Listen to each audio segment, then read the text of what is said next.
Assalamualaikum warahmatullahi wabarakatuh. Apa kabar? Saya Hetsbun Arif dari Forum News Network.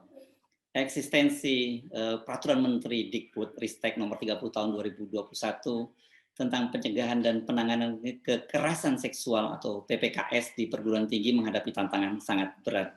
Fatwa Majelis Ulama Indonesia ini merupakan hasil istimewa para alim ulama yang berlangsung selama 3 hari di Jakarta tanggal 9 sampai 11 November meminta merekomendasikan agar Permendikbud-Ristek itu dicabut atau setidaknya direvisi.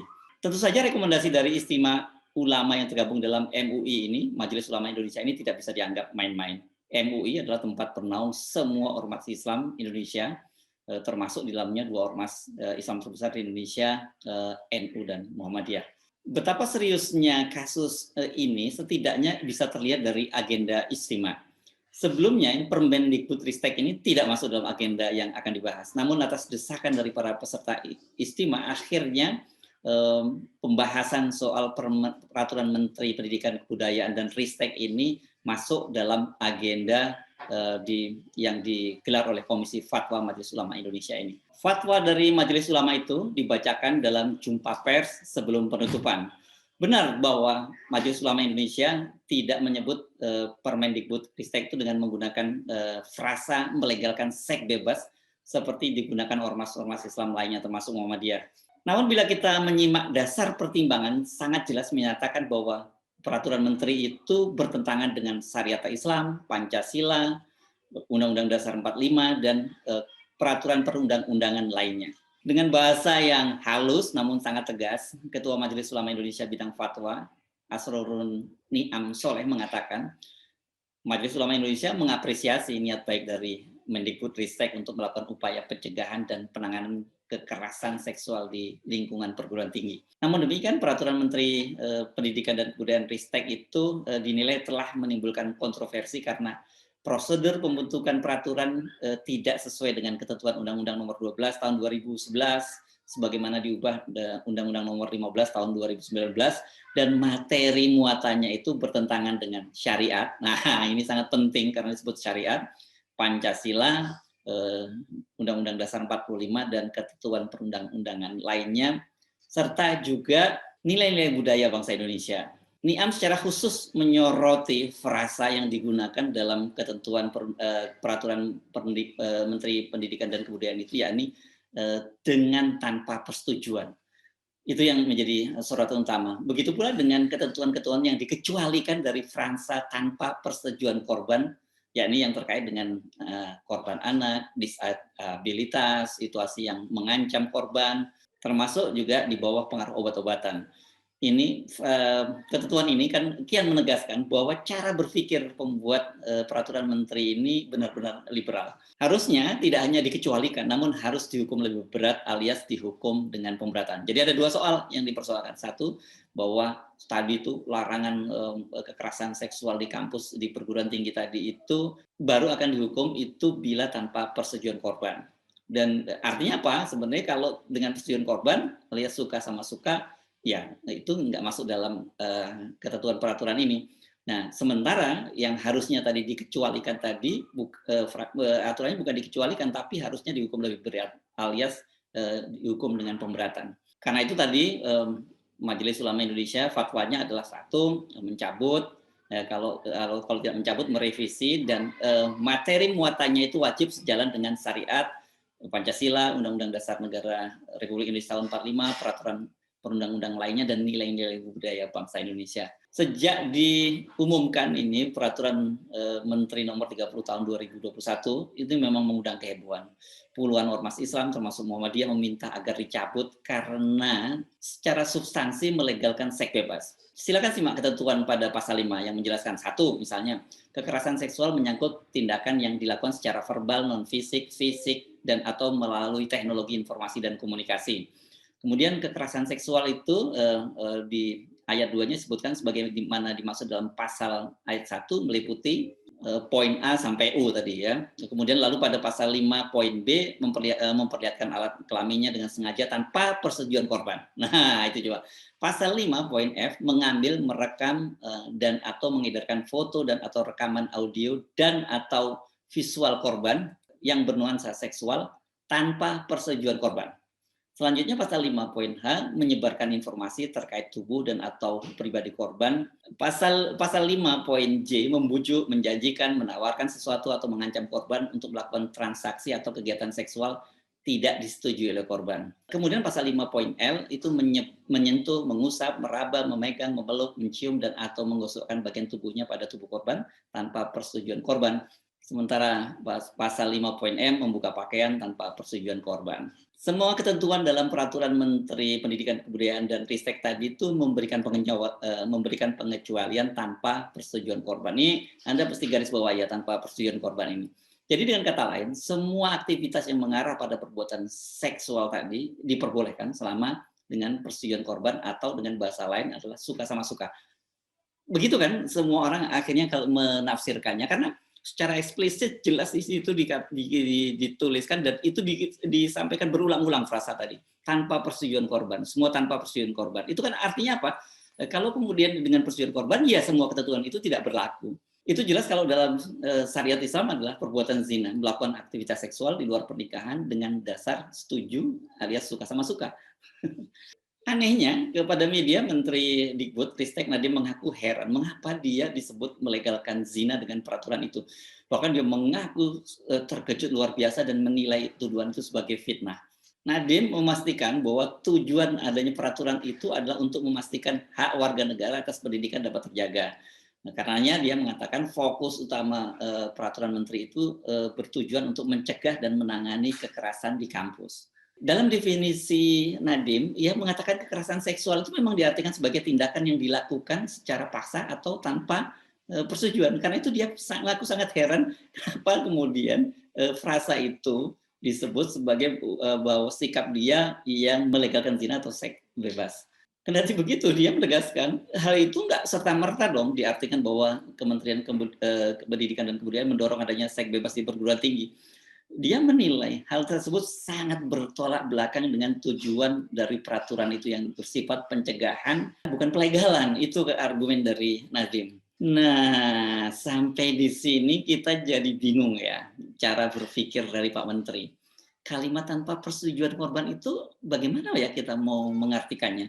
Masa ia berdiri sendiri gitu? Artinya kalau dengan persetujuan itu kan kita bisa sebut suka sama suka. Ya, kalau suka sama suka boleh. Lah apa itu tidak sama dengan menghalalkan seks bebas atau zina? Mas Menteri ini nggak setuju dia dengan pandangan mayoritas ormas Islam dan kini pasti dengan fatwa MUI dia masih juga jadi bingung. Dia dengan cara berpikir yang tadi dia pasti juga tidak sepakat dengan fatwa dari Majelis Ulama Indonesia ini. Saya kira mungkin kita bisa memahami ya mengapa terjadi perbedaan dalam memahami kalimat tanpa persetujuan ini dari sisi Mas Menteri dengan mayoritas umat Islam, mayoritas ormas Islam. Ini karena latar belakang saya kira kehidupan dari Mas Menteri ini yang lebih banyak menghabiskan masa hidupnya, masa remajanya sampai dia dewasa itu di negara-negara Barat. Di negara-negara Barat yang sifatnya liberal itu memang aturan atau ketentuan seksual, ketentuan seks konsensual ini memang diatur dengan tegas. Di sana kan memang nggak ada terminologi zina itu. Yang penting buat mereka di sana kalau itu dilakukan suka sama suka dan kemudian tidak ada paksaan, ya itu tidak dilarang. Nah, pada di mereka kalau itu terjadi karena pemaksaan, bahkan itu termasuk di dalam rumah tangga yang disebut marital rape atau pemerkosaan di dalam rumah tangga itu dilarang keras. Nah, ini saya kira latar belakangnya mengapa kemudian Pak Menteri kita ini melahirkan peraturan menteri semacam itu. Ya memang cara berpikirnya, latar belakang hidupnya itu berbeda dengan kita. Tapi yang jadi persoalan kan kemudian sekarang dia menjadi seorang pejabat tinggi di negara yang mayoritas umat Islam dan kemudian sangat menjunjung tinggi nilai-nilai sakral perkawinan yang di dalam nilai sakral perkawinan itu kemudian bisa dilakukan seks secara legal. Nah itu kalau pengertian kita artinya yang legal itu dilakukan di dalam lembaga perkawinan. Tapi bagi orang Barat di luar lembaga perkawinan selama itu merupakan seks konsensual, ya itu dibolehkan, nggak perlu dipersoalkan. Di sini saya kira titik perbedaan cara kita memandang peraturan tadi dengan Menteri Nadiem. Perbedaan kita dalam memandang satu persoalan itu jelas di latar belakangi oleh apa ya, latar belakang kehidupan kita, cara berpikir kita hidup dengan nilai-nilai apa, itu yang membuat kita berbeda. Saya perlu mengingatkan bukan kali ini saja Menteri Nadiem ini membuat aturan yang bertentangan dengan nilai, norma dan budaya Indonesia yang menjunjung agama dan nilai-nilai ketuhanan, yakni ketuhanan yang Maha Esa. Anda pasti belum lupa ya soal heboh keharusan mengenakan jilbab di sebuah SMK di Kota Padang. Saya lupa, mungkin SMK 2 seingat saya. Gara-gara itu Nadiem bereaksi sangat keras, bahkan sampai menerbitkan SKB 3 Menteri bersama dengan Mendagri dan Menteri Agama. Pada waktu itu SKB itu melarang adanya sekolah-sekolah yang mewajibkan para siswa-siswinya untuk mengenakan atribut agamanya, untuk mengenakan atribut keagamaan. Ini betul-betul dilarang dalam SKB itu. SKB itu juga menimbulkan kehebohan, apalagi itu dikaitkan dengan Sumatera Barat yang selama ini kita kenal menjunjung tinggi nilai-nilai keagamaan. Itu kan orang Minang ini punya semacam apa ya? Orang Minang ini kan punya prinsip yakni adat bersandi syarak, syarak bersandi kitabullah. Jadi adatnya itu betul-betul bersendi kepada syariat-syariat Islam dan syariat Islam itu bersendi pada kitabullah, dalam hal ini Al-Quran. Makanya kemudian SKB itu digugat dan akhirnya Mahkamah Agung membatalkan SKB tersebut. Apakah nasib peraturan Menteri Dikbud kali ini juga akan sama? Nadiem tetap bersikeras, nggak mau mencabut atau merevisi, menunggu digugat lewat jalur pengadilan.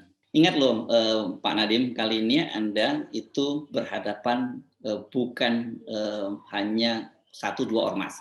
Anda berhadapan dengan Majelis Ulama Indonesia. Di sana ormas Islam besar kecil semua berhimpun di sana.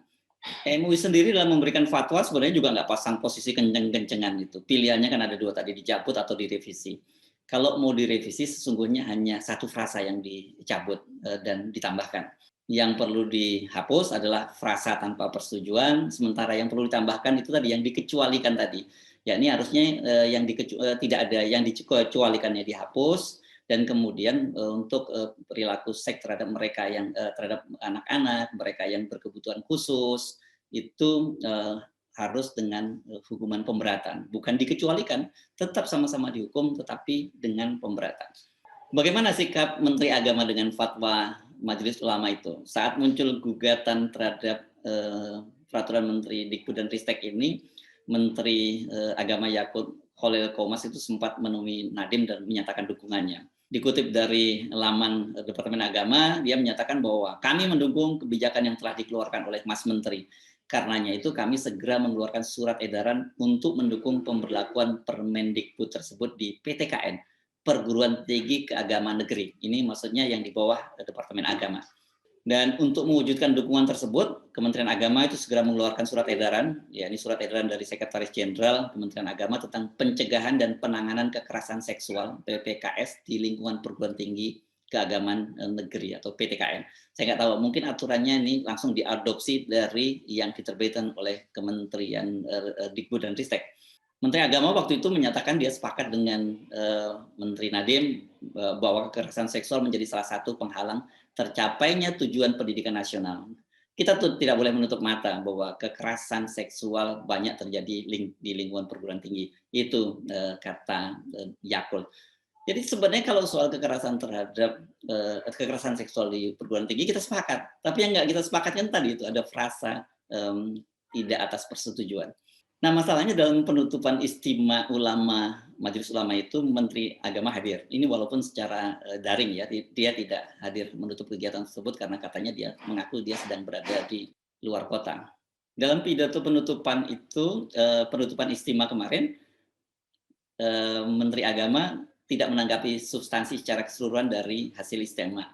Namun dia menyebut bahwa fatwa yang dihasilkan oleh para ulama, para intelektual muslim itu sangat bermanfaat bagi kehidupan berbangsa dan bernegara.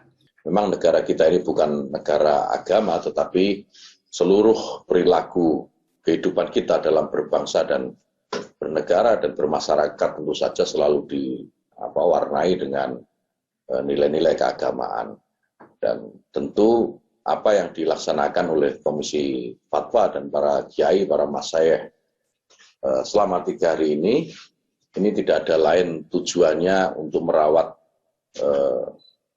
pengembangan keilmuan keagamaan tentu saja, dan penyelesaian masalah keumatan yang berbasis pada turos dan kajian sosial kebangsaan.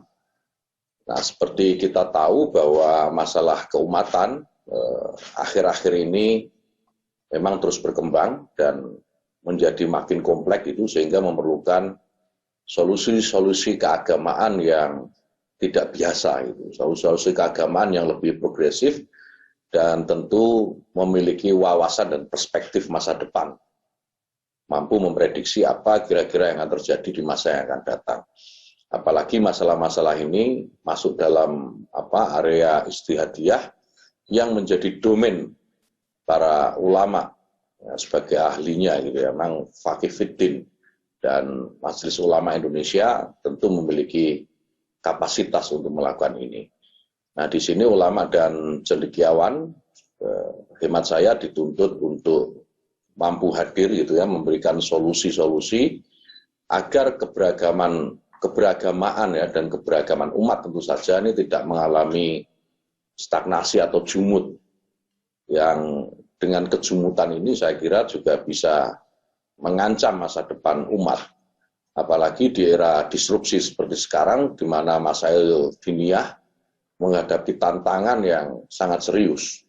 Nah, dalam posisi ini, ulama saya kira menjadi bagian penting dari proses pembangunan nasional, dan sudah tepat jika MUI secara berkala menjalankan atau melaksanakan istimewa ulama ini. Nah, walau tidak menyebut soal Permendikbud, artinya Menteri Agama sepakat dong hasil istimewa itu. Bagaimana kelanjutannya? Ini Mas Menteri mau cabut, mau direvisi, atau menunggu digugat, seperti nasib SKB 3 Menteri tentang aturan jilbab di sekolah. Kali ini lawannya nggak main-main loh dengan Majelis Ulama Indonesia. Saya cuma bisa mengingatkan saja, kalau mau tetap ngotot, ya silahkan dilanjut. Tentang bagaimana kelanjutannya, apakah akan digugat, apakah ada implikasi politik, tentu saja Mas Nadiem, Mas Menteri harus menanggungnya. Saya Hizbun Arif, wassalamualaikum warahmatullahi wabarakatuh.